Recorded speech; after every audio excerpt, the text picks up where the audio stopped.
And then this is a quick road test video, and this is for a really, really lovely car. This is a Honda Accord 2 litre SE, manual as you can see. Car's registered YX07MWM. The car's covered just 39,910 miles. Wonderful ownership on the car, wonderful history. It's an absolute one-off, it really is. The reason, by the way, that we do the videos is to ensure that if anyone's looking at any of our cars online, they get to see that very car in operation. The reason we feel it's important is simply because we've been to see cars which have looked absolutely fine in photos or description, only to get there and find out it's got an obvious fault that shows up when you drive the car. Also done on these lovely roads in this beautiful part of Gloucestershire. This actually forms part of the road test route we take our customers on, and the hope is then it will be representative of what you'd feel yourself should you be offered a test drive in the car. So coming to the car, before I even start the video, I have to tell you, I am completely biased. I think this is probably the finest generation of Honda Accord ever made, and lots of people seemingly agree with me, according to the YouTube and various other places. And it's the whole package. It literally is. But I'm going to go through, because the whole point of this video is nothing to do with that. That's just to get my bias out of the way. Is to go through the mechanical stuff one by one, starting with, of course, the engine, which starts instantly, settles to completely smooth, even idle. There are no warning lights on the dashboard at all related to the engine or any other part of the car, aside that is from a low fuel light currently. Temperature gauge running at a third, which is exactly where it's meant to be on a Honda vehicle. The engine is what all Honda 4-cylinders are, which is the best in the world. It is a sensational unit. It is very quiet, it's very refined, it's incredibly smooth for a 4-cylinder engine. It feels more like a 6-cylinder in operation. It has legendary reliability and longevity, and that goes without saying. But that's only half the story. It's docility, it's flexibility, it's economical. It's an amazing engine to use day in, day out. It's just a lovely unit. Engine then feeds through into the clutch and gearbox. Clutch, as you'd expect, is absolutely perfect. Bite point, smooth in operation, everything exactly as it should be. Then you come to it again, one of Honda's superb gearboxes. It feels like new to use, again, as you'd expect. But Honda make huge, and I mean huge, efforts to give the cars an engineered tactile feel. So all the pedals, the actuation feel meaty and engineered. The steering is the same, which I'll come on to in a minute.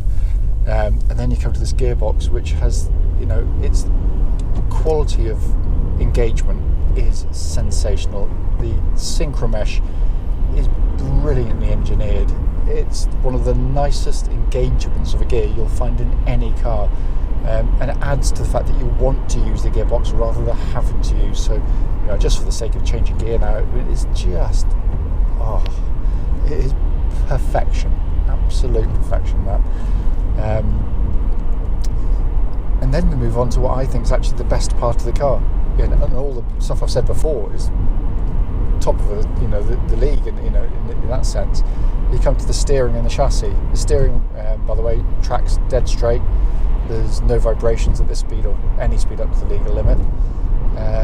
It's old school power steering, fluid used to run it. You turn in it, everything has a wonderful kind of oily precision to it. The steering, because when you first get in the car, you may think, I'm not quite sure what the bloke's on about, because it just feels like a nice steering setup. But then the more you drive, the more you appreciate what Honda's done. If you have a really quick initial turn-in, it can be great for low-speed corners, very tight corners, it's very snappy, but when you get to high-speed stuff, it can be really unsettling. So you turn in, the car becomes nervous, the chassis becomes nervous. This has been designed to be driven at all speeds, with enthusiasm, shall we say. because the steering, it loads up, it feels the same whether you're going through a 20 mile an hour corner or a 80 mile an hour corner, you know, if you're on a track for sake of argument. The weighting, as I said, the way it works with the chassis at the same time is borderline genius.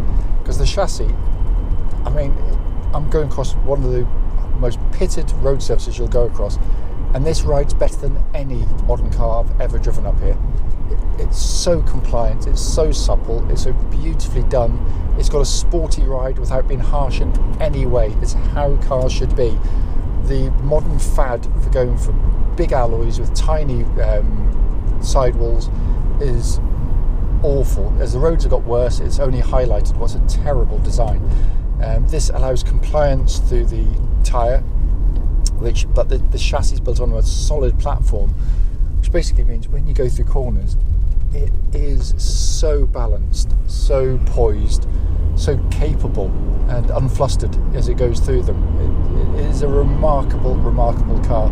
You know, I've said it many times, you know, there's only probably a couple of cars in its class which I would say were anywhere close to it in terms of overall chassis competence, and that would be the BMW 3 Series, I've got no problem saying that, and the Ford Mondeo, weirdly enough, which I've always rated as having one of the best front-wheel drive chassis, certainly. Anything else just seems dull by comparison to these things. It's sensational, it really is. Incidentally, there's absolutely no knocking noises, clonking, rattles from underneath the car that shouldn't be there. It's all in very fine order. Brakes, by the way, just give it a nice good shove, good powerful brake pedal. There's no pulsing or vibrations, which is the main thing I'm looking for, coming back through the pedal at all. Finally coming inside the car, you know, I know it's only low mileage, but we are looking at a car that's now, 15, 16 years old. The build quality is astonishing. No squeaks, no rattles, and what a joyful car to sit in. Not only because you've got lovely visibility, you've got a perfect driving position, it's incredibly comfortable, all those things, but it's so simple. That's the thing I love about this car. In a world of kind of digital everything, big screens, everything there to distract you from what you're doing, and also to distract you from maybe weaknesses in a car's design where they're not very nice to drive, but it's okay. You've got Apple CarPlay, you can read your messages on the move, which you shouldn't be able to do. This is what it hasn't got, which makes it better.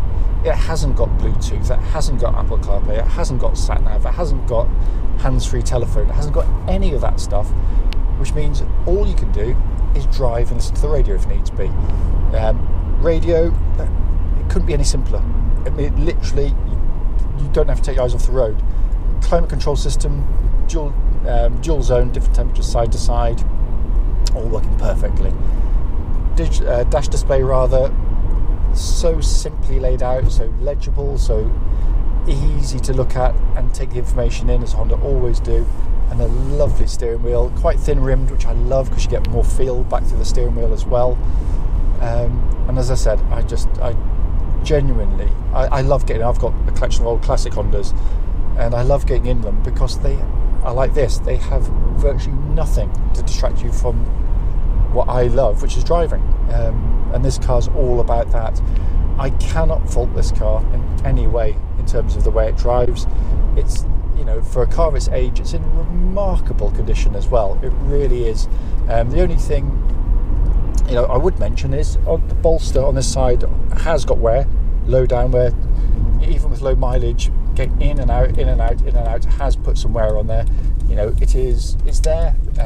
You know, you could get sort of chips away type people or someone to do it if you really, really needed to. But I'm being ridiculously critical because, you know, in all honesty, you know, I don't know what a car like this would be these days, sort of £35,000-40,000. Here we are looking at, you know, I don't know what, I can't do the fraction in my head, it's gone. But, you know, you're paying very little money for a car which has done virtually no work at all and drives better than pretty much all modern cars.